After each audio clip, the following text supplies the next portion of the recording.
Barangay Ginebra, nagpaulan ng 3 versus Blackwater.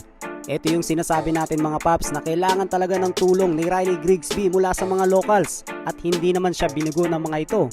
Kaliwat kanan nga ang 3-point shot ng Barangay Ginebra at minsan ay meron pang 4 points. And finally mga paps, si Stephen Holt ay nagparamdam na. Sana ganito palagi, no? Matindi rin ang ginawa dito ni Ralph Koo. Sa katunayan siya ang nagpasimula ng 3-point barrage ng Barangay Ginebra. Tara at panoorin muna natin ang ilan sa mga highlights sa mga 3-point shot ng Barangay Ginebra sa game na ito. At syempre habang nanonood ay huwag nating kalimutang i-like ang video and subscribe na rin kung hindi ka pa nakaka-subscribe. Tara, let's go! Steve Coon di ba? Nagpapanalo ka dyan. Rosario! Mike at the perimeter.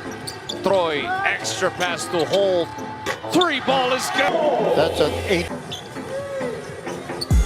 Against the shot clock. Oh! Wala ka mga... From the logo. Wala ka magagawa. Dahil si Coach Tim at si Coach Richard nando doon din sa gilas, no? Siyempre. 7 straight points para sa kanya, no?